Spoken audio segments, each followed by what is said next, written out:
Our first speaker in the session is Andrew Bywater, who's General Manager of the Darlot Gold Mine and a geologist by training. Andrew's someone who's brought a very human element to his management style. And when I asked a friend at Goldfields what had contributed to his legendary status, she had no hesitation in describing the culture of inclusion that he's created at Darlot, where safety and employee development are priorities and emotional intelligence is at the fore. Andrew's going to give us some insights into the benefits this special culture has delivered for Goldfields. Andrew, we look forward to your presentation.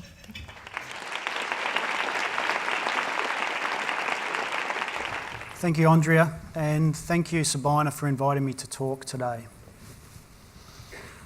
Well, first of all, where does good culture begin? I'm going to talk about culture, how we change it in the workplace, and also some of the fantastic things that women have done in our workplace at Darlot. I think good culture starts right here. And what I see here is a lot of love, a lot of respect, a lot of fun, and a fair bit of cheekiness, all rolled into one. This is the good stuff. Wouldn't it be great if there was more of this stuff in the workplace? Now, don't be fooled by this photo. These two are now 15 and 17, our boys.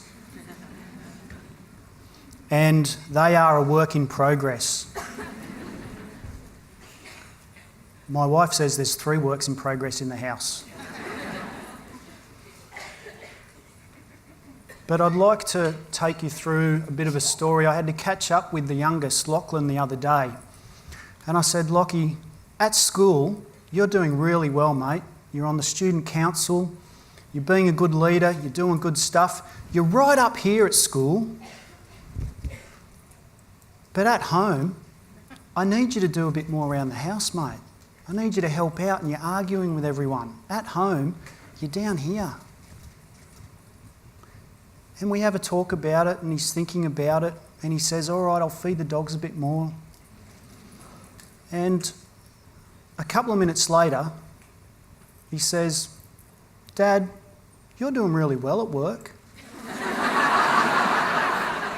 You got a safety award, you're up here. But at home, you've been really cranky with me lately and you're way, way, way down here.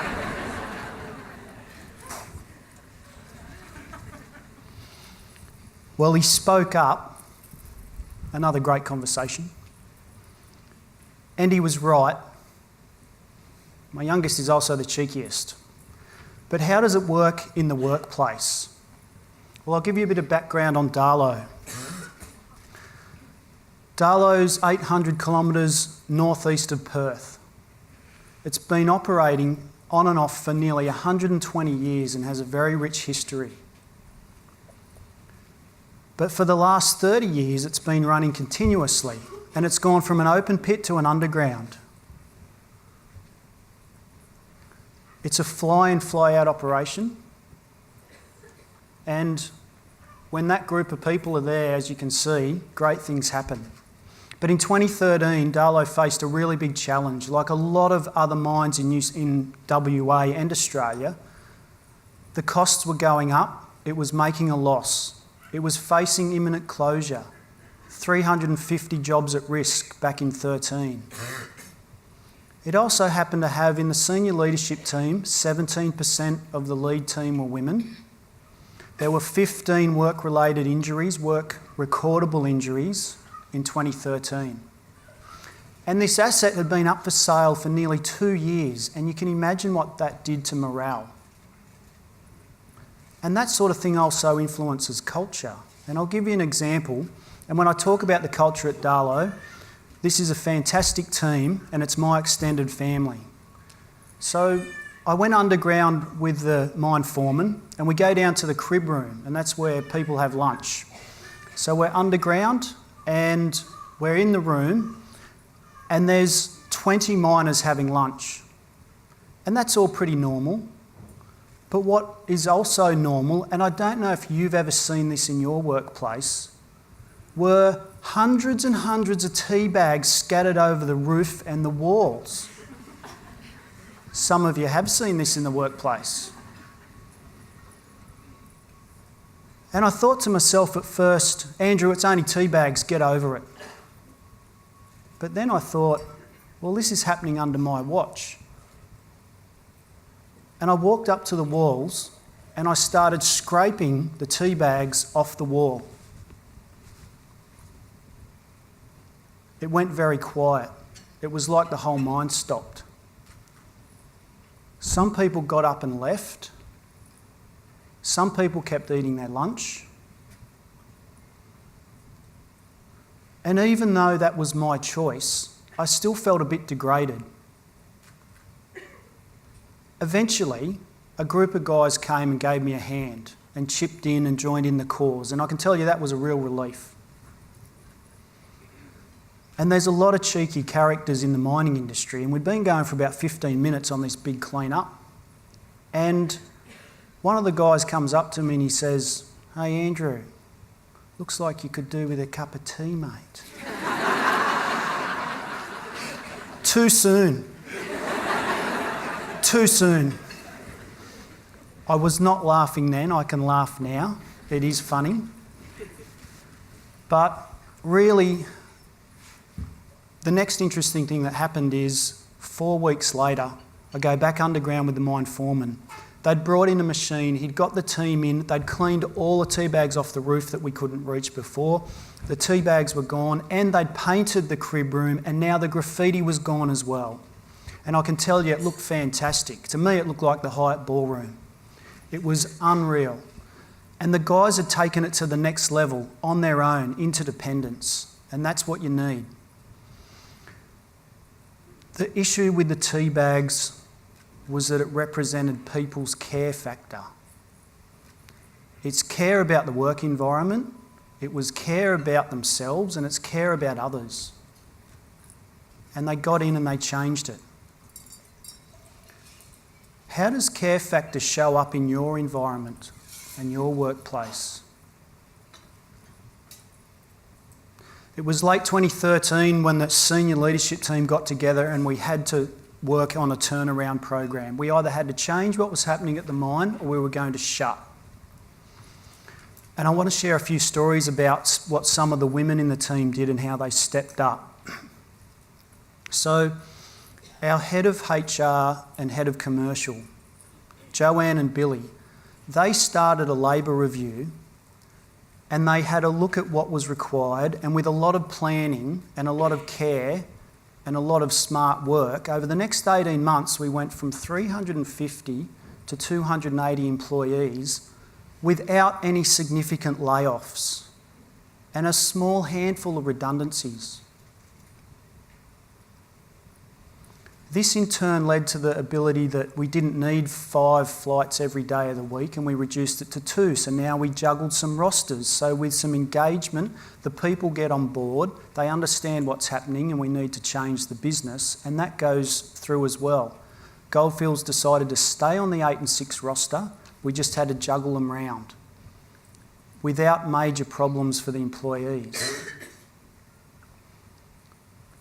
Our head of safety, Michelle's responsible for implementing the company-wide Vital Behaviours program at Darlow.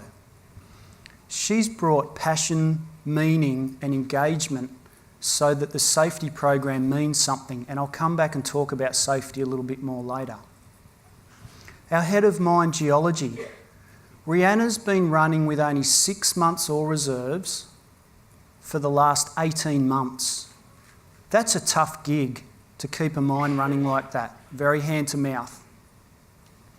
And in all these examples, things could have been very different. We could have had a big amount of layoffs. We could have had just another safety initiative that the employees let come and go and ignored. And we could have had a mine that shut down. But the women have brought a different approach and some great problem solving that's very inclusive, and it's also a lot of respect for the entire workforce as well. Another example we have is women changing culture. So our head of legal Kelly organised meetings with all the women on site. She went to all 4 sites, organised meetings. She turns up at Darlow. I said, Kelly, just let me know when it's on. She said, Andrew, you sit this one out.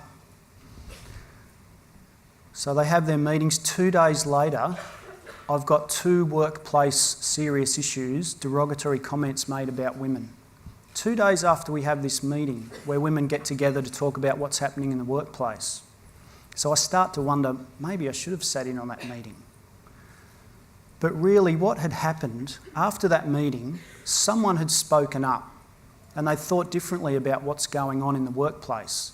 And the reality is what had been going on in the workplace had been happening for quite some time. So we needed to make some change. And we dealt with the people that made the derogatory comments. That was sorted out. But really, what I now had was a great group of women had got together to talk about the problems, and I've got the guys left on the standing line wondering what the hell's going on. So we needed to do something a bit different.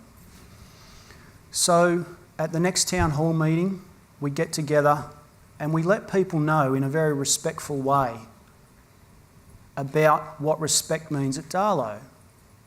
And I got up in front of the troops and I said, there's only 2 options when it comes to respect at Darlow.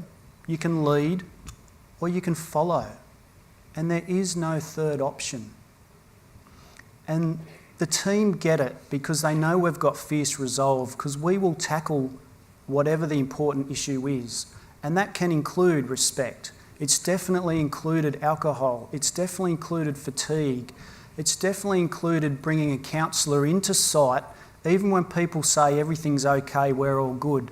It's amazing how many conversations you have when things are still all good. So the team knows that we'll tackle these.